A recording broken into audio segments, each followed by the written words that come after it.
Hello, welcome to another session of NCERT Chemistry. I hope everybody is ready with your textbooks. Okay, so I mean last section of elevation of boiling point চাইছিলো, right? তাৰে কিছুমান numericals কৰিছো। ঠিক তেনেদৰে আমাৰ third property টো হৈছে, this is the third property মন ৰাখিবা। That is depression of freezing point. এটো কি হ'ব? Boiling point ৰ উল্টাটো হ'ব। মানে তো যেনেকৈ আমি boiling point ত ডিসকাস কৰিছিলো কি যে এটা original solution আছে। Okay. আমাৰো এটা original solution আছে। This is pure solvent. Original solution বুলি ভুলতে ওলাইছে, এটো pure solvent হ'ব। তো ইয়াৰ এটা freezing point থাকিব which is TF. এটো pure আছে কাৰণে not আহি যাব। তুমি ইয়াত solute দিলা। Solute দি দিয়াৰ লগে লগে এইটো বনি গ'ল কি? এইটো এটা বনি গ'ল solution। আৰু ইয়াৰ যোনটো freezing point হেতু হ'ব TF। আমাৰ টপিকটোৰ নাম হৈছে depression, তাৰমানে কমি যায়। আমাৰ টপিকটোৰ নাম হৈছে কি? আমাৰ টপিকটোৰ নাম হৈছে depression। আজিকালি বিৰাট কমন ৱৰ্ড এইটো। তো ডিপ্ৰেশন মানে কি? এইটো আলটিমেটলি ডিক্ৰিজ হয়। তো আমাক কৈছে যে অৰিজিনেলৰ কম্পেৰিজনত সলিউশনটোৰ ফ্ৰিজিং পইণ্টটো কমিছে। তো গতিকে এতিয়া ডেল্টা টিএফ কি হ'ব? ডাঙৰ মাইনাস সৰু। তো টিএফ নট মাইনাস টিএফ হয়নে? বইলিং পইণ্ট কি আছিলে? টিবি মাইনাস টিবি নট আছিলে। ইয়াৰে চোৱা এইটো বইলিং পইণ্ট আছিলে টিবি মাইনাস টিবি নট, এতিয়া উল্টি গ'ল টিএফ নট মাইনাস টিএফ হৈ গ'ল। সিম্পল। বাকি কথাখিনি একে, বাকি গোটেই কথাখিনি একে মানে কি? তাৰমানে delta TF is directly proportional to molality. আকৌ delta TF is equal to এইটোৰ নাম হ'ব K F M. Okay, K এফৰ নাম কি কি আছে ইয়াত চোৱা দিয়া আছে।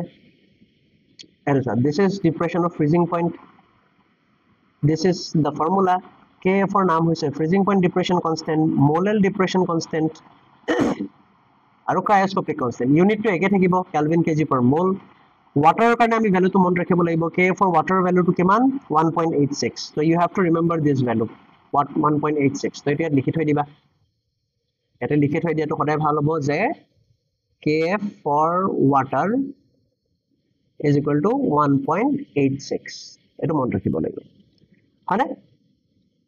বাকি ফৰ্মুলাটো সব একে হ'ব। চোৱা delta TF equal to K F W 2000 M2 W1। এইটো একে, ডেল্টা টিবিটো একে আছিলে, খালি কি ডিফাৰেন্সটো কি? বিৰ জায়গাত এফ, কে বিৰ জায়গাত কে এফ, সেইটোৱে ডিফাৰেন্স।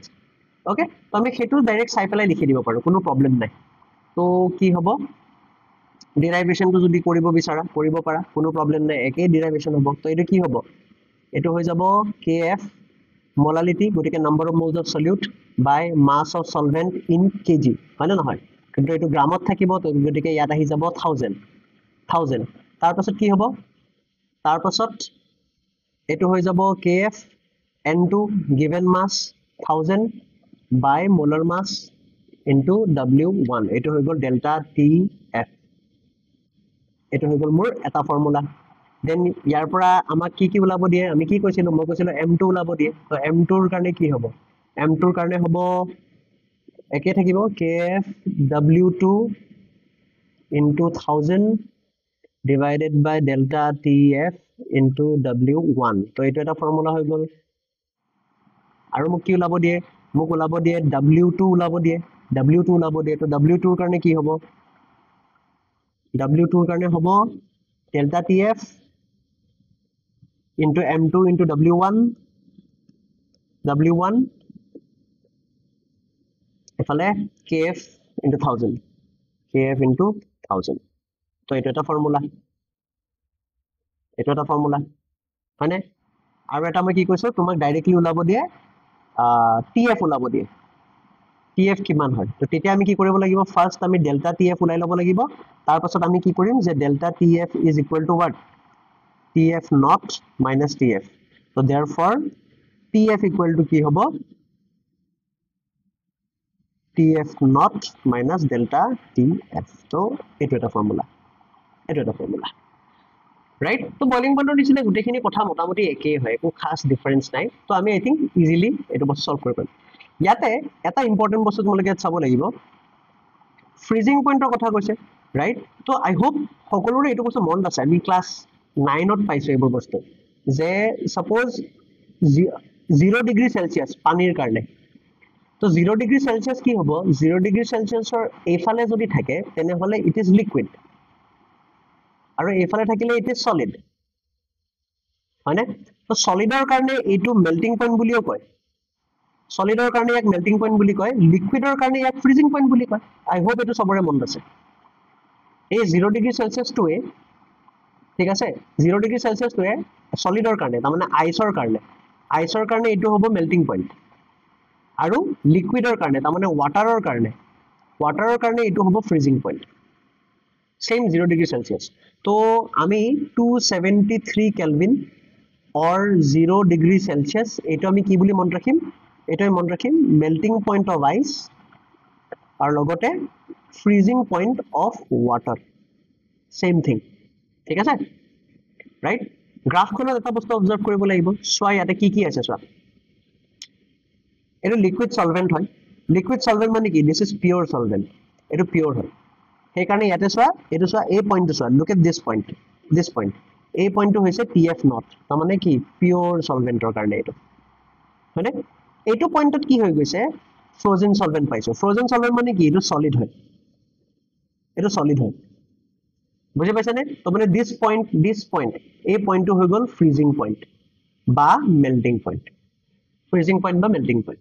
এই পইণ্টটো ৰাইট তো এই পইণ্টত কি হৈছে ফ্ৰোজেন সলভেন্ট আছে আৰু দিস ইজ দা সলিউশন মানে সলিউশনটো এনেকৈ আহিছে আহি পেলাই ফ্ৰোজেন সলভেন্টৰ ইয়াতে হিট কৰিছে ওকে ইয়াতে হিট কৰিছে and this is one point আমি কি দেখিছো যে এটো অৰিজিনাল আছিল তাতকে এটো কি হৈ গল এটো কমি গৈছে এটো ডিক্ৰিজ হৈছে সেই কাৰণে ডিপ্ৰেছন অফ ফ্ৰিজিং পইণ্ট সেই কাৰণে ডিপ্ৰেছন ওয়াৰ্ডটো আহিছে সলিউশনৰ কাৰণে এইটো পইণ্ট কমি গৈছে সো এই টেম্পাৰেচাৰটোৰ পিছত সলিউশনটো ফ্ৰিজ হৈ গৈছে okay I hope this is clear right so this is all about depression of freezing point okay আৰু water freezing point আমি মাৰ্ক কৰিলো কিমান আছিল 1.86 ঠিক আছে so these are our formulas এটো এটা ফৰ্মুলা আৰু এইটো এটা ফৰ্মুলা মানে মোলাৰ মাছ আমি উলাব ট্ৰাই কৰি আছো ঠিক আছে এডিশনালি তোমালোকে এটা বস্তু ইয়াত ফোকাস কৰিব লাগিব এইটো ফৰ্মুলা আৰু এইটো ফৰ্মুলা ইয়াতে দিয়া আছে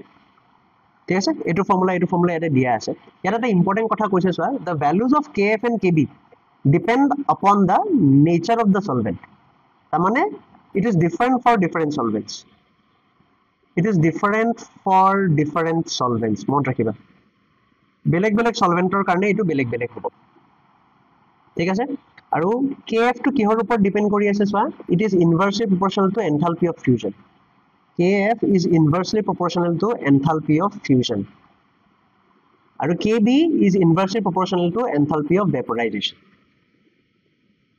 ঠিক আছে তো এটা পয়েন্ট মন ৰাখিব লাগিব kb যোনটো আছে it is inversely proportional to the enthalpy of vaporization ঠিক আছে I hope these things are clear all right তো আমি next sessionত freezing pointer বিষয়ে দুটামান নিউমেৰিকেল কৰি চাম as you can see here বুকৰ তোমালোকৰ এক্সাম্পল কেটা চাব পাৰা এটো চোৱা কি কৰিব দিছে চোৱা কি কৰিছে মোলাৰ মাছ উলাব দিছে তাৰমানে কি m2 উলাব দিছে তো ডাইৰেক্ট ফৰ্মুলা দিয়া আছে তো look at this 1 gram of a solute তাৰমানে এটো w2 50 gram of benzene w1 lowered the freezing point of benzene this is delta tf এটো হৈছে delta tf freezing point depression constant of benzene এটো হৈছে kf হয়নে benzene বুলি কোৱাৰ লগে লগে m1 আমাৰ 78 হৈ যাব 78 গ্রাম per mol m1 মোক ওলাব দিছে m2 তো গুটে কেটা ফৰ্মুলা আমাৰ আছে তো ইজিলি কৰিব পাৰি ওকে ইয়াতে কি ওলাব দিছে সোৱা calculate the freezing point depression তাৰমানে delta tf ওলাব দিছে